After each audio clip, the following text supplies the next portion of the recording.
오늘 누구든지 나를 따라오려거든이라는 제목으로 하나님의 말씀 나눌 때에 예수님을 따르는 제자의 삶 어떤 것인지, 우리가 그리스도인으로 어떤 모습으로 주님을 향하여 나아가는지를 깨닫고 그 말씀에 순종하여 변화가 일어나는 은혜의 시간이 되기를 주님의 이름으로 축복합니다. 우리는 3주 전부터 굉장히 중요한 말씀을 계속 나누고 있습니다. 예수님께서 가이사랴 빌립보라는 독특한 지역에서 예수님의 제자들에게 너희는 나를 누구라 하느냐라고 질문하십니다. 그때 예수님께서 대답하셨죠.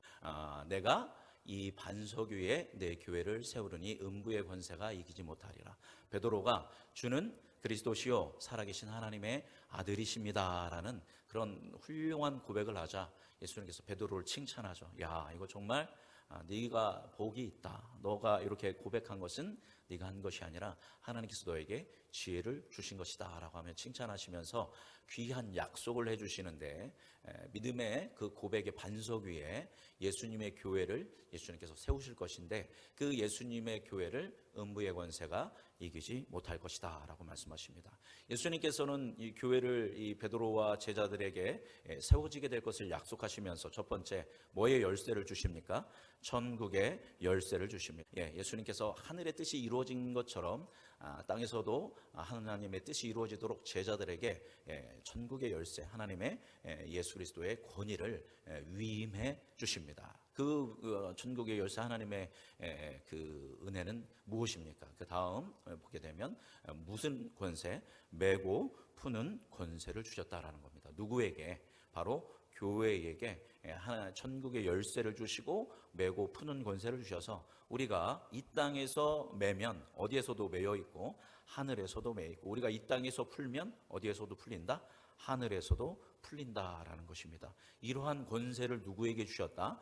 교회에게 주셨다라는 겁니다. 어느 교회에게 주셨어요? 우리 음성중앙교회에 주셨습니다. 우리 교회에만 주셨다고 하면 우리 이단이 됩니다. 우리 교회만이 아니라 우리 옆에 감리교, 침례교, 성결교, 순복음 모든 교회에 하나님이 이런 권세를 주셨습니다. 그래서 우리는 바로 뭐의 문을 취하는 사람이냐면 대적의 문을 취한다. 음부의 권세를 깨트리고, 우리 지난 시간에 나눴던 말씀이죠. 그 음부의 권세, 죽음의 권세, 지옥의 권세, 사단의 권세에 매여 있는 사람들을 우리는 뭐 해야 합니까? 찾아가서 그리스도의 복음을 전함으로 풀어줘야 합니다. 그들의 억울함과 그들의 어려움과 그들의 정서적 아픔, 그들이 가지고 있는 스트레스, 그들이 가지고 있는 죽음에 대한 공포, 그 모든 것들을 예수 그리스도의 이름으로 복음으로 풀어줘야 하고, 어둠의 권세는 우리가 어떻게 하냐면 깨트려야 합니다. 어둠의 권세는 묶어야 한다라는 겁니다. 절대로 사단의 권세, 어둠의 권세, 세상의 권세가 교회를 이길 수 있다 없다?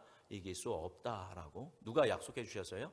예수님께서 이 약속을 허락하여 주셨다라는 겁니다. 그래서 바로 그렇게 제자들로 인해서 예수 그리스도께서 제자를 통하여서 세우신 예수님의 교회가 시작되어서 지금 오는 날까지 온 세상 만방에 주님의 몸된 교회들이 세워지는 은혜가 있었다라는 말씀 우리가 지난 시간에 나눴습니다. 그래서 우리 음성중앙교회가 어떤 역할을 해야 한다? 움츠리고 숨고 그냥 가만히 있어서는 안 된다라는 겁니다. 저 세상을 향해서 묶여있는 사람들, 고통 가운데 있는 사람들에게 무엇을 전함으로? 예수 그리스도의 복음을 전함으로 그들에게 구원을 주는 역할을 우리 교회가 감당해야 한다. 우리에게 그런 권세가 있다. 우리에게 그러한 신앙의 고백이 필요할 때 온전한 믿음의 고백을 해야 한다라는 말씀 지난 시간까지 나누었습니다. 이렇게 이제 제자들에게 이 많은 말씀을 하신 다음에 여태까지 예수님께서는 지금까지 숨겨왔던 예수님의 중요한 비밀에 대한 말씀을 선언하십니다. 그것이 21절 말씀입니다. 오늘 본문 말씀 21절 말씀 함께 읽어보도록 하겠습니다. 이때로부터 예수 그리스도께서 자기가 예루살렘에 올라가 장로들과 대제사장들과 서기관들에게 많은 고난을 받고 죽임을 당하고 제3일에 살아나야 할 것을 제자들에게 비로소 나타내시니, 이 앞에 보면 여기서 우리가 조금 눈여겨봐야 할 두 가지 단어가 이때로부터, 그죠? 이때로부터와 마지막에 보면 비로소 나타내시니라는 단어입니다. 왜냐하면 마태복음에 이때로부터 비로소 뭐뭐 하셨다라는 게 두 번 나옵니다. 그런데 신학자들이 연구를 해보니까 이 마태복음이 쭉 가는데 갑자기 분위기가 두 번 바뀌는 데가 있는데 그 두 번 바뀌는 데에 바로 저렇게 이때로부터 비로소 뭐뭐하기 시작하셨다라는 단어가 있습니다. 첫 번째는 뭐냐면 예수님께서 사단에게 시험 받으신 다음에 4장 17절 보면 이때부터 예수께서 비로소 전파하여 이르시되 회개하라 천국이 가까이 왔느니라 하시더라 이렇게 기록되어 있습니다. 이제 공생애 전에 이제 예수님의 어린 시절에 대해서 딱 얘기한 다음에 예수님께서 시험을 극복하신 다음에 이때로부터 비로소 하나님 나라의 천국 복음을 가르치기 시작했습니다. 그러면서 분위기가 싹 전환되면서 4장부터 16장까지 예수님께서 기적을 일으키시고 하나님 나라에 대한 천국 복음을 전파하는 그 활동의 이야기들이 쭉 기록되다가 오늘 본문인 몇 장에서 16장 21절에서 이때로부터 예수님께서 제자들에게 비로소 나타내시기 시작했습니다. 그러니까 무슨 얘기예요? 지금까지 예수님이 제자들에게 이걸 얘기하셨다 안 하셨다? 얘기 안 하셨습니다.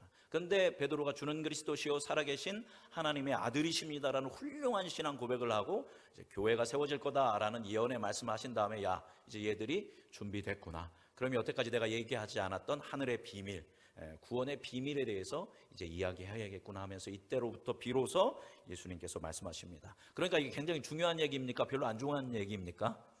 질문 자체가 어리석죠? 매우 너무너무 중요한 얘기입니다. 제자들에게 하늘의 비밀을 이야기하는 겁니다. 옛말에 천기누설 이런 거 비슷하죠. 그래서 하늘의 비밀에 대해서 예수님이 제자들에게 계시해 주시는 내용입니다. 그런데 예수님께서 계시해 주신 내용이 뭡니까? 첫 번째, 이제 어디로 올라가게 될 거다? 예수님이 예루살렘으로 올라가게 될 것이다. 예루살렘으로 올라가면 뭐 받으셔야 돼요?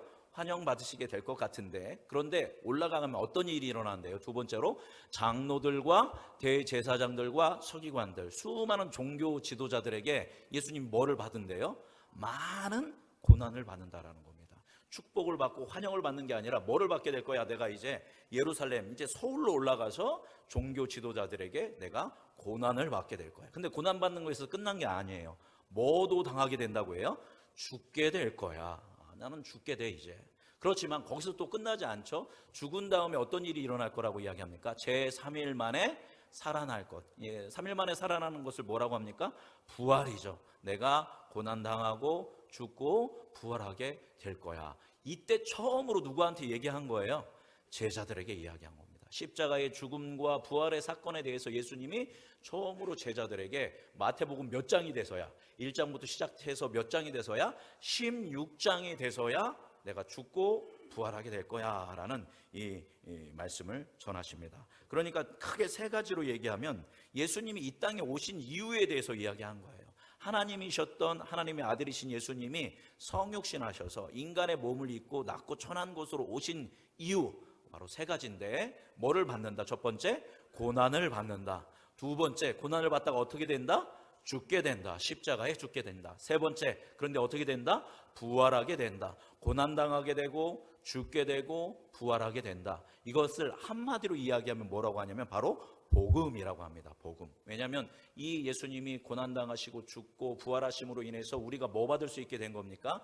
죄사함을 받고 영원한 생명을 얻는 구원을 우리가 얻을 수 있게 된 것입니다. 그래서 이것을 이 고난과 죽음과 부활을 한마디로 이야기한다면 하나님 나라의 복음, 예수 그리스도의 복음이라고 할 수 있다라는 것입니다. 메시아로서 죽어야 승리하는 놀랍고 영원한 신비에 대해서 말씀해 주신 것입니다. 한번 그 다음 화면 보면 뭐 해야 한다? 죽어야. 예수님이 죽어야 어떻게 된다고요? 승리하게 되는, 이거는 아주 놀랍고 영원한 뭐다? 신비다라는 겁니다. 역전의 아이러니고 복음의 아이러니고 사랑의 아이러니라는 것입니다. 자, 이 놀라운 이 구원의 기쁜 소식에 대해서 제자들에게 이야기하셨습니다. 이제 제자들이 좋은 신앙의 고백을 했기 때문에 이제 이 중요한 얘기를 하면 제자들이 뭐 할 거다?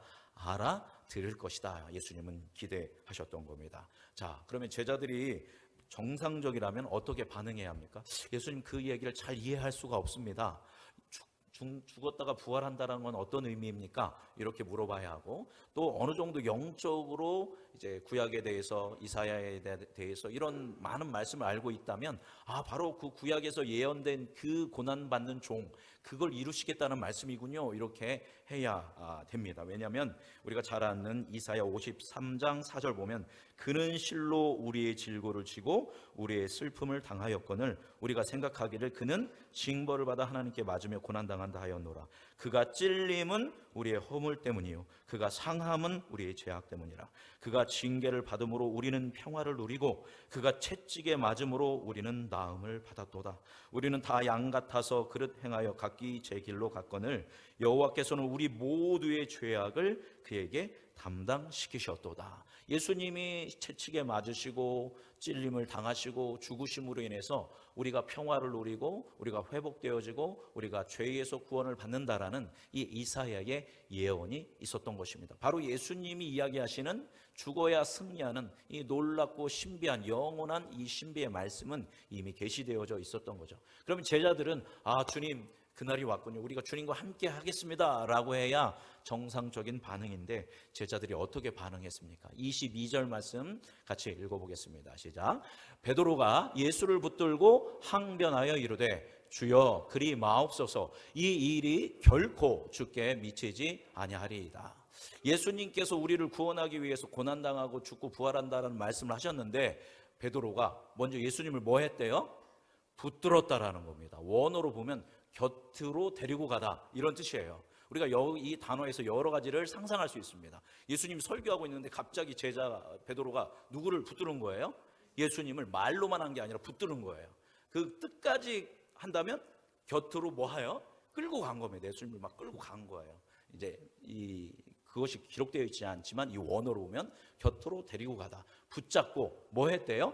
항변했대요. 우리 말에는 굉장히 이제 이걸 따뜻하게 표현한 겁니다. 항변인데 원어로는 이 뜻이 뭐냐면 책망하다라는 겁니다. 책망한다라는 건 예수님을 뭐 했다라는 거예요? 꾸중했다라는 겁니다. 혼냈다라는 겁니다. 감히 예수님께, 그죠? 끌고 가서 예수님을 꾸중한 거예요. 책망한 거예요. 그러면서 주님 그렇게 하지 마십시오. 이 일이 주께 미치지 아니할 겁니다. 근데 주께 미치지 아니할 겁니다 앞에 뭐라고 했어요? 결단코 예수님이 고난받는 일, 결단코 예수님이 죽는 일은 있을 겁니다, 없을 겁니다? 없을 겁니다. 그 놀라운 신앙 고백을 한 사람 아닙니까? 지금 베드로가 직전에 주는 그리스도시요 살아계신 하나님의 아들이십니다, 우리를 모든 영역에서 구원하실 분은 누구밖에 없습니다. 예수님밖에 없습니다. 메시아이십니다. 그리스도입니다. 구원자입니다. 이렇게 고백했는데, 야 그래, 내가 그래서 너희를 구원하기 위해서 죽고 부활하게 될 거야 라고 하는 구원의 복음의 말씀을 전했는데, 그 제자가 바로 그 다음에 결단코 그런 일이 일어나면 안 됩니다, 예수님을 끌고 가서 예수님을 책망하는 그런 일을 했다라는 것입니다. 결단코 그런 일이 일어나서는 안 됩니다 라고 얘기했습니다. 베드로는 왜 이렇게 강하게 항변하고 저항했을까요? 바로 직전에 그렇게 위대한 신앙 고백을 했었는데 왜 그렇게 메시아로서 해야 할 일을 말씀하셨음에도 불구하고 이렇게 저항을 했을까요?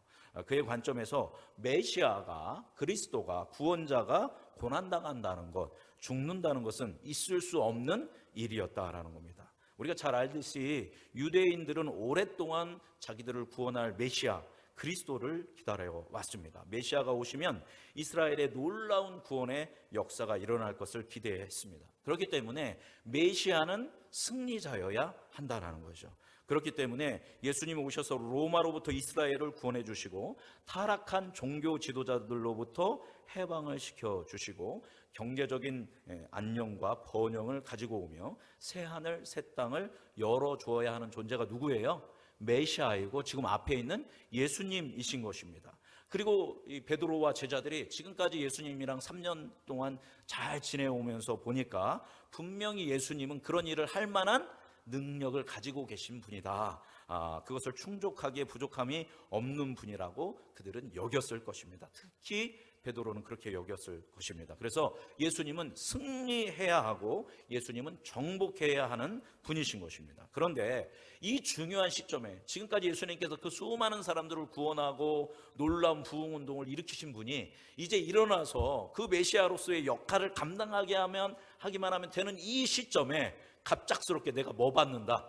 고난 받아야 돼, 나 죽어야 돼, 이렇게 이야기하니까 이게 있을 수 없는 일인 것입니다. 도저히 이해할 수 없는 일인 것입니다. 메시아가 고난받는다, 죽는다는 것은 있을 수 없는 일입니다. 메시아는 악의 세력을 죽이고 소멸시키는 존재이지 죽는 존재가 아니다라고 베드로는 굳게 믿었던 것입니다. 그래서 사실 예수님이 고난당하고 죽는 것만 얘기하시지 않으셨지 않습니까? 더 중요한 뭐에 대해서 이야기했어요? 부활에 대해서, 죽고 3일 만에 살아난다라는 말씀을 하셨는데, 이 3일 만에 살아난다는 얘기는 생각도 안 나요. 그냥 예수님이 고난당한다, 죽는다, 지도자들에게 이렇게 어려움을 당한다라는 것만 집중하는 겁니다. 그래서 성경은 그렇게 얘기했지만 우리말로 좀 세게 표현한다면, 예수님 정신 차리세요. 도대체 뭔 소리 하세요? 메시아가 죽는다뇨, 메시아가 고난당한다뇨, 메시아는 승리해야죠, 메시아는 우리에게 자유를 주고 우리에게 구원을 주셔야죠, 지금까지 잘해놓고 무슨 소리 하시는 겁니까? 하면서 막 항변을 제자가 베드로가 했다라는 겁니다. 예수님이 참 제가 생각했을 때는 당황하셨을 것 같아요. 방금 직전에 주는 그리스도시요 살아계신 하나님의 아들입니다. 야, 네가 복되다, 하나님이 알게 해주셨다, 교회가 세워질 건데 이 교회가 놀라운 일들을 하면 구원을 할 거다, 이렇게 얘기하신 다음에, 그런데 그러하기 위해서는, 교회가 세워지고 수많은 사람들을 구원하기 위해서는 반드시 한 가지 일이 있어야 하는데, 내가 고난당하고 죽고 부활했을 때 너희에게 교회의 이런 생명과 권능이 주어질 거야 라는 이 하이라이트의 중요한 말씀을 전했는데, 베드로가 결단코 그런 일이 일어나면 안 된다고 하면서 예수님한테 항변하니까 아마 예수님이 적잖게 당황하시지 않으셨을까, 저는 그렇게 생각을 해봅니다. 자, 그래서 예수님이 어떻게 하셨을까요? 그 유명한 말씀, 우리 22절 23절 말씀 같이 읽어보겠습니다. 읽어볼까요? 예수께서 돌이키시며 베드로에게 이르시되, 사탄아 내 뒤로 물러가라, 너는 나를 넘어지게 하는 자로다. 내가 하나님의 일을 생각하지 아니하고 도리어 사람의 일을 생각하는도다 하시고. 아멘. 이러한 베드로를 향해서 예수님이 뭐라고 부르십니까? 베드로를 사탄아라고 부릅니다. 사탄아, 너는 나를 뭐하게 하는 사람이다, 넘어지게 하는 사람이다 라고 이야기합니다. 저기에서 이제 우리 성경은 나를 넘어지게 하는 자로다 라고 이제 번역을 했는데, 저것이 원어로는 스칼달론인데 걸려 넘어지게 하는 장애물, 함정, 죄로 이끄는 유혹, 이런 뜻을 지금 우리 이제 성경에서는 나를 넘어지는 자, 넘어지게 하는 자로 이렇게 해석을 했습니다. 우리 성경 중에 공인역인 세번역에는 저것을 너는 걸림돌이다 이렇게 해석을 했습니다. 틀린 해석은 아닙니다. 저것도 맞는 해석이고, 정확하게는 너는 나를 넘어지게 하는 장애분이다, 그 우리말로는 걸림돌이다라고 할 수 있겠죠. 왜냐하면 베드로가 뭐를 생각하지 않고, 하나님의 일을 생각하지 않고 누구의 일을 생각한다? 사람의 일을 생각한다라고 이야기하는 것입니다. 다음 표를 한번 보여주시면,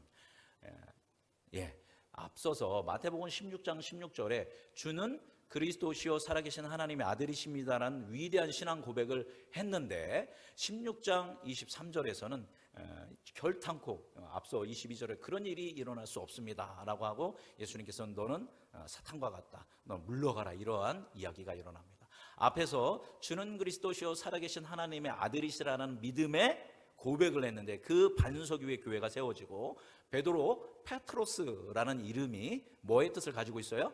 반석이라는 뜻을 가지고 있습니다.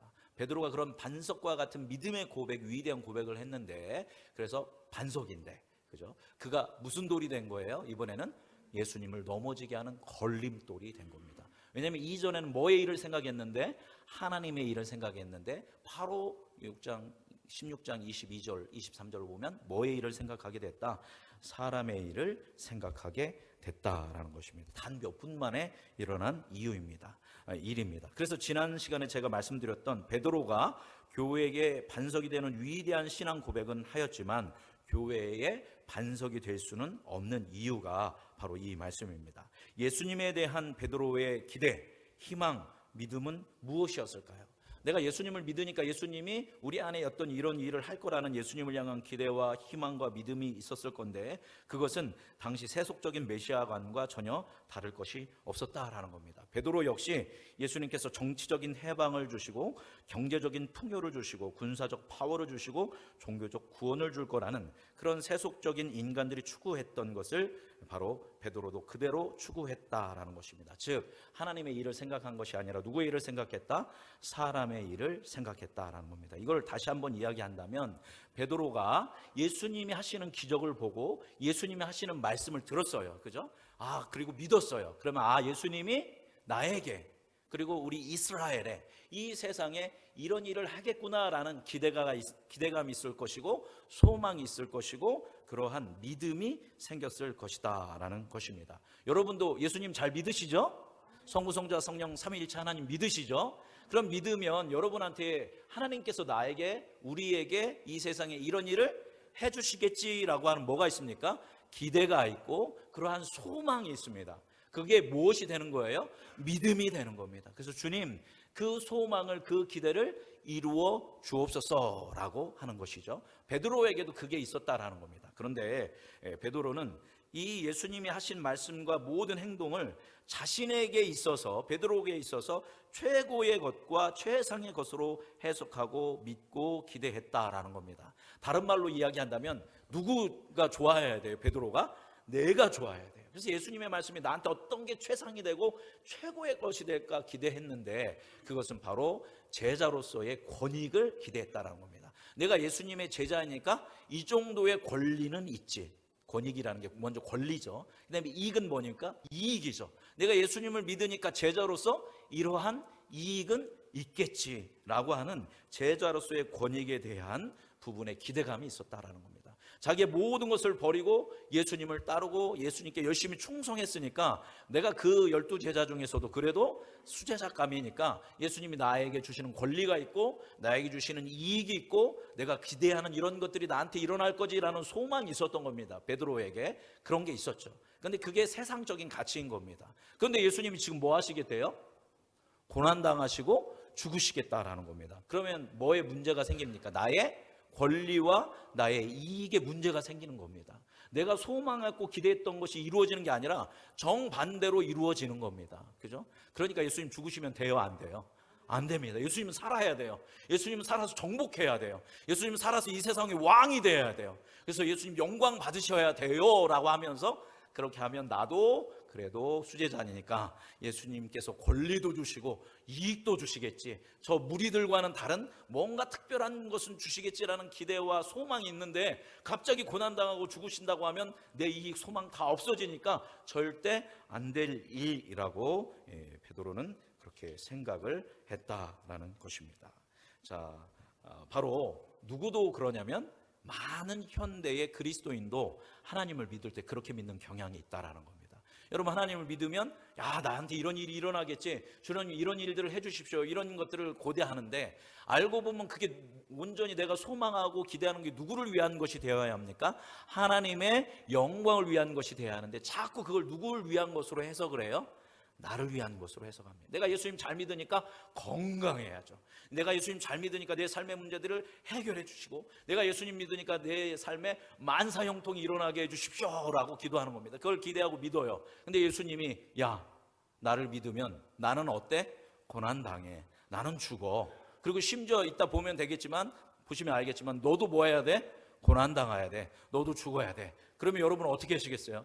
예수님 결단코 예수님한테 그런 일이 일어나면 안 됩니다. 예수님을 위한 것 같지만 결코 누구를 위한 거예요? 결국 나를 위한 겁니다. 그러니까 누구의 일을 생각하는 게 아니라 온 인류를 구원하실 하나님의 일을 생각하는 게 아니라 누구의 일? 사람의 일. 본인들이 추구하고 본인들이 예수 믿으면 만사형통 다 좋아질 그것만 집중하는 모습이 누구에게 있었어요?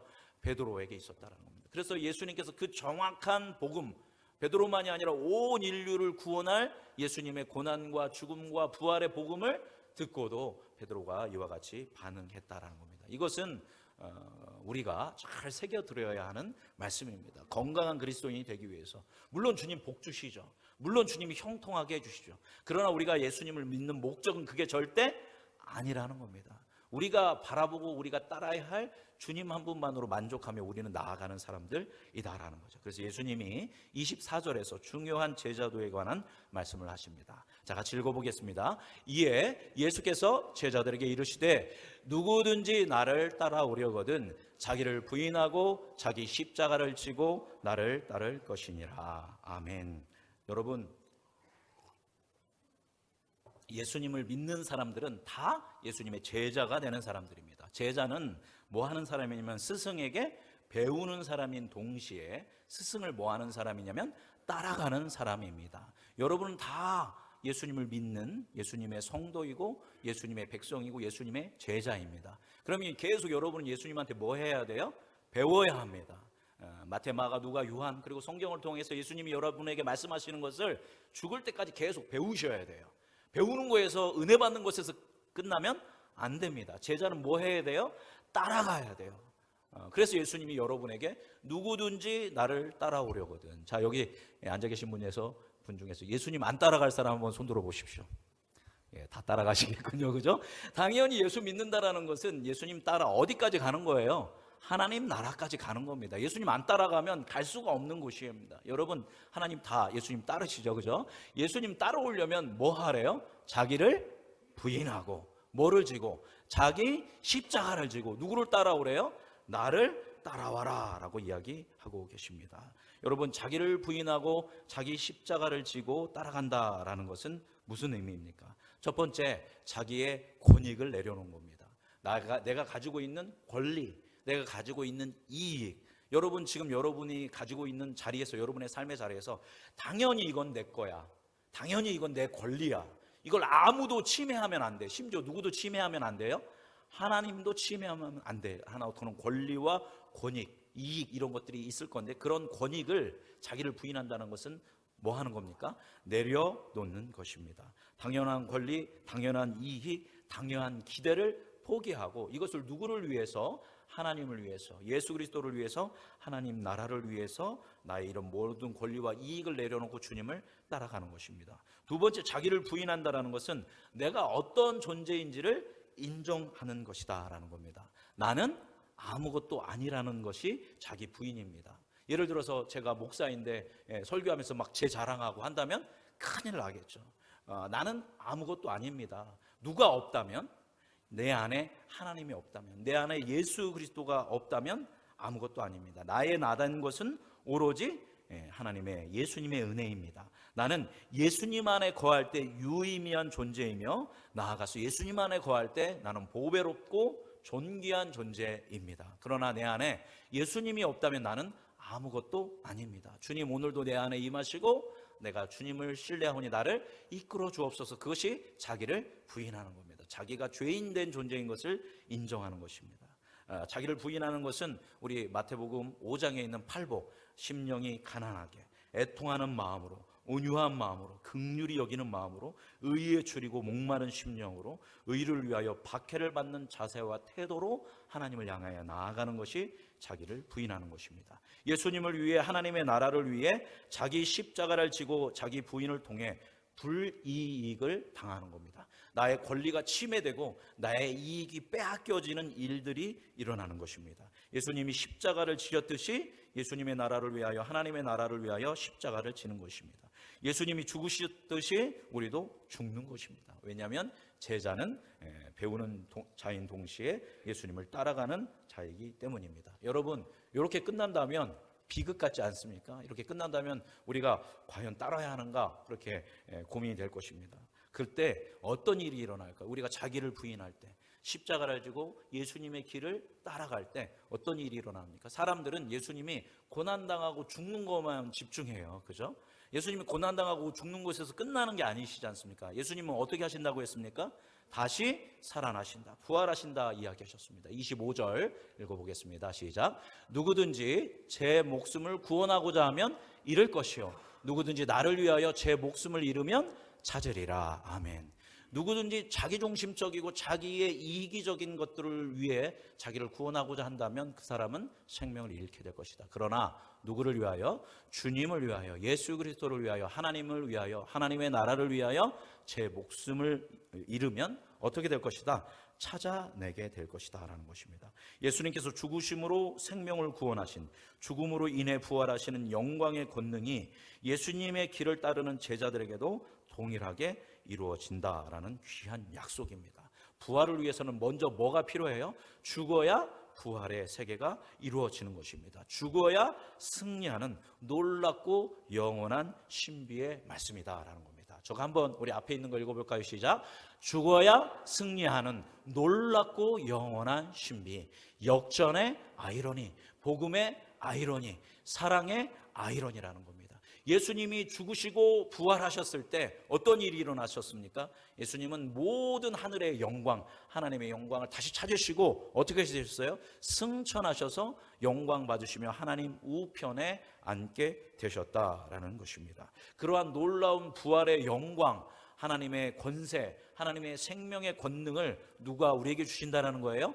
예수님께서 우리에게 주신다는 겁니다. 따라서 우리가 우리의 삶을 살아갈 때 어떻게 해야 한다? 자기를 부인하고 자기 십자가를 지고 예수님을 위하여, 하나님의 나라를 위하여, 저 죽어가는 영혼들을 위하여 우리의 권리를 내려놓고 우리의 이익을 내려놓고 십자가를 지고 주님을 따르는 고난의 길을 가야 한다. 그때 놀라운 그 승리의 영광의 신비의 역사가 우리 안에 이루어진다라는 말씀입니다.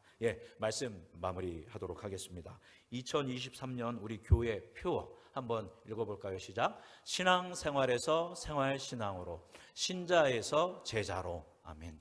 오늘 이 말씀을 준비하면서 제가 의도하지 않았는데 말씀이 오늘 우리 2023년 우리 음성중앙교회의 표어와 너무 맞는 것을 보았습니다. 베드로는 앞서서 말씀드렸던 것처럼 반석에서 나중에 뭐가 됐다고요?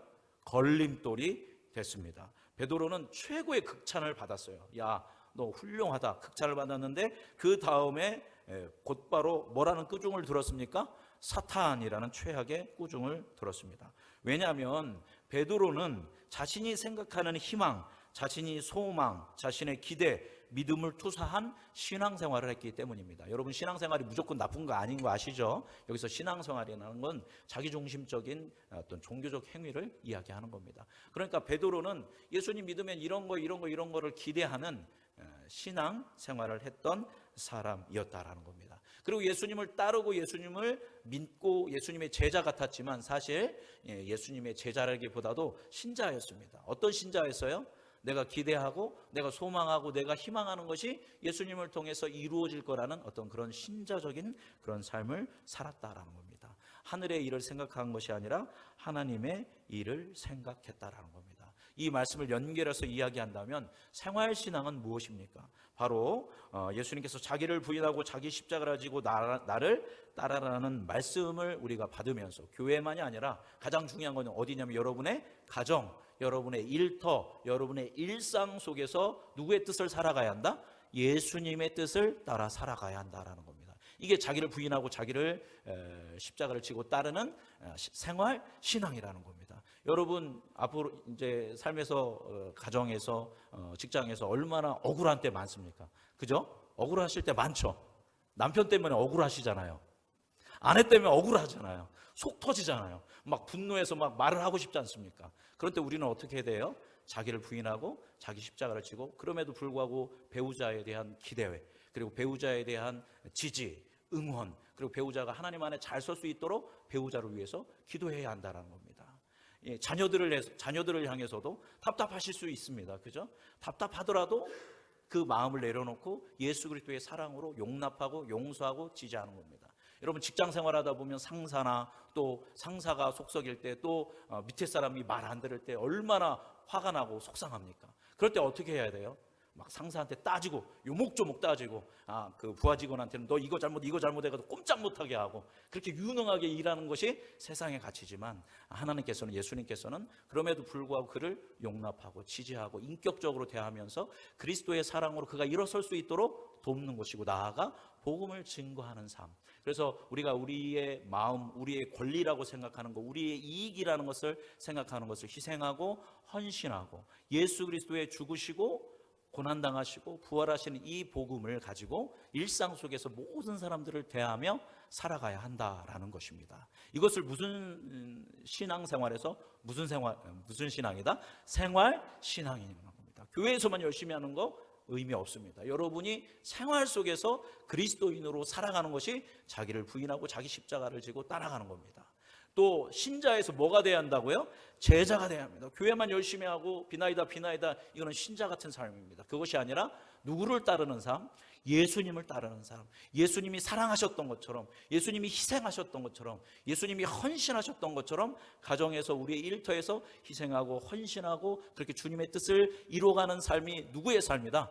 제자의 삶이다라는 겁니다. 이것이 바로 사람의 일을 생각하는 것이 아니라 누구의 일을 생각하는 것이다? 하나님의 일을 생각하는 삶이다라는 것입니다. 오늘 본문 말씀, 누구든지 나를 따라오려거든, 나를 믿고 나를 따라서 영생을 누리고 이 땅부터 영원까지 평안 가운데 구원의 삶을 살려면, 나를 따라오려면 뭐 해야 한다? 자기를 부인하고 자기 십자가를 지고 누구를 따라가야 한다? 예수님을 따라가야 한다. 여러분이 이제 예수님을 따르는 제자로서 예수님처럼 생각하고 예수님처럼 용서하고 예수님처럼 말씀하고 예수님처럼 살아가기 위해서 힘쓰고 애쓰는 우리 음성중앙교회 성도님들 되기를 바랍니다. 우리의 힘으로 능으로 되지 않기 때문에 날마다 주님, 나는 죄인입니다, 오늘도 임하셔서 나를 도와주시고 주의 뜻대로 생활신앙인이 되고 제자가 될 수 있도록 성령의 충만함을 주옵소서. 그렇게 믿음으로 나아갈 때 여러분을 통해서 지금부터 영원까지 하나님의 나라가 확장되어지는 은혜가 있을 줄 믿습니다. 그 하나님의 살아계심을 경험하며 살아가는 여러분이 되기를 주님의 이름으로 축복합니다. 기도하겠습니다.